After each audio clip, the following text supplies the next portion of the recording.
ಶುಭೋದಯ. ಹೊಸ ಸೃಷ್ಟಿ ಮತ್ತು ಸಮಾಧಾನ. ಕೊರಿಂಥ 2ನೇ ಪತ್ರಿಕೆ 5ನೇ ಅಧ್ಯಾಯ 17 ಹಾಗೂ 18ನೇ ವಚನ. ಹೀಗಿರಲಾಗಿ ಯಾವನಾದರೂ ಕ್ರಿಸ್ತನಲ್ಲಿದ್ದರೆ ಅವನು ನೂತನ ಸೃಷ್ಟಿಯಾದನು. ಈಗೋ ಪೂರ್ವಸ್ಥಿತಿ ಹೋಗಿ ಎಲ್ಲ ನೂತನವಾಯಿತು. ಇದೆಲ್ಲ ದೇವರಿಂದಲೇ ಉಂಟಾದದ್ದು. ಆತನು ಕ್ರಿಸ್ತನ ಮೂಲಕ ನಮ್ಮನ್ನು ತನಗೆ ಸಮಾಧಾನ ಪಡಿಸಿಕೊಂಡು ಸಮಾಧಾನ ವಿಷಯವಾದ ಸೇವೆಯನ್ನ ನಮಗೆ ಅನುಗ್ರಹಿಸಿದ್ದಾನೆ. ಇಲ್ಲಿ ಪೌಲನು ಘೋಷಿಸುತ್ತಿದ್ದಾನೆ, ಯಾವನಾದರೂ ಕ್ರಿಸ್ತನಲ್ಲಿದ್ದರೆ ಅವನು ನೂತನ ಸೃಷ್ಟಿಯಾದನು. ಈ ವಾಕ್ಯವು ಹೊಸ ಒಡಂಬಡಿಕೆಯಲ್ಲಿನ ಅತ್ಯಂತ ವ್ಯಾಪಕ ಮತ್ತು ಗಾಢವಾದಂತಹ ಘೋಷಣೆಯಲ್ಲಿ ಒಂದು.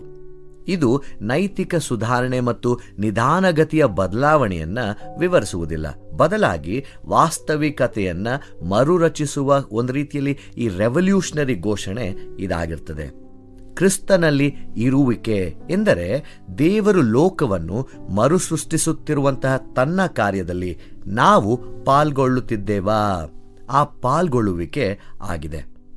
ಹಳೆಯದೆಲ್ಲ ಓದವು ಅಂದರೆ ಈ ಪೂರ್ವಸ್ಥಿತಿಗಳು ಹೋದವು ಎಂಬುದಾಗಿ ಹೇಳುವಾಗ ಅದು ಈ ಕೇವಲ ನಮ್ಮ ಇತಿಹಾಸವನ್ನು ನಿರಾಕರಿಸ್ತಾ ಇದೆ, ನಮ್ಮ ಹಳೆಯ ಜೀವಿತವನ್ನು ನಿರಾಕರಿಸ್ತದೆ ಅನ್ನುವಂತಹ ಮಾತಲ್ಲ, ಬದಲಾಗಿ ಅವುಗಳು ನಮ್ಮ ಗುರುತನ್ನು ನಿರ್ಧರಿಸುವ ಶಕ್ತಿಯನ್ನು ಕಳೆದುಕೊಂಡಿವೆ ಎಂಬುದನ್ನು ಸೂಚಿಸ್ತದೆ.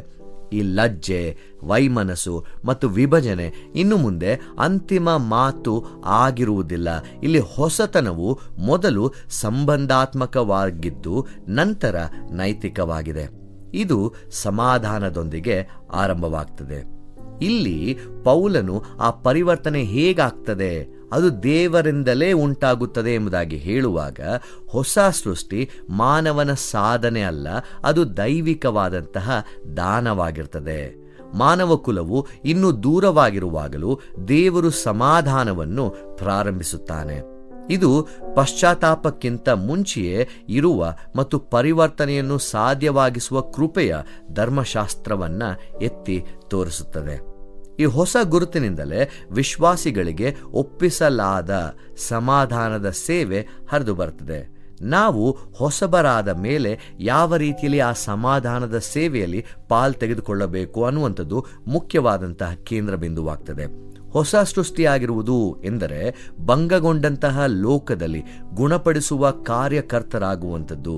ಈ ನಂಬಿಕೆ ಅನ್ನುವಂಥದ್ದು ಕೇವಲ ವೈಯಕ್ತಿಕವಾಗಿ ಇಡುವಂತಹ ವಿಷಯವಲ್ಲ, ಬದಲಾಗಿ ಅದು ಎಲ್ಲರಲ್ಲೂ ಸಾರುವಂತಹ, ಹಂಚುವಂತಹ ಹೊಣೆಗಾರಿಕೆಯಾಗಿದೆ ಎಂಬುದಾಗಿ ಪೌಲನು ಇಲ್ಲಿ ಹೇಳ್ತಾ ಇದ್ದಾನೆ.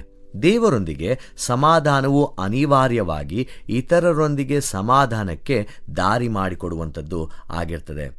ಇಲ್ಲಿ ಈ ಒಂದು ವಾಕ್ಯ ಭಾಗ ನಮಗೆ ಯಾವ ಸಮುದಾಯಗಳು, ಯಾವ ಜನರು ಶೋಷಣೆಗೆ ಒಳಗಾಗಿದ್ದಾರೆ, ಯಾರು ವೈರಾಗ್ಯದಿಂದ ರೂಪುಗೊಂಡಂಥವರಾಗಿರ್ತಾರೆ, ಇಂಥವರ ಕುರಿತಾಗಿ ಸವಾಲನ್ನ ಹಾಕುತ್ತಲಿದೆ.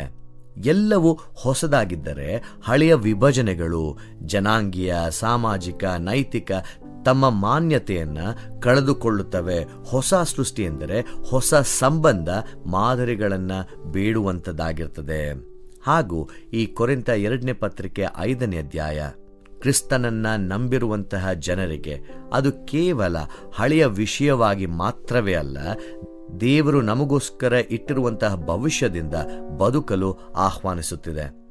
ದೇವರ ಸಮಾಧಾನಕಾರಿಯಾದಂತಹ ಈ ಕಾರ್ಯ ಈಗಾಗಲೇ ಪ್ರಾರಂಭವಾಗಿ ಅದು ಕಾರ್ಯ ಮಾಡುತ್ತಲಿದೆ ಎಂಬುದಾಗಿ ಘೋಷಿಸಲ್ಪಡುತ್ತಿದೆ.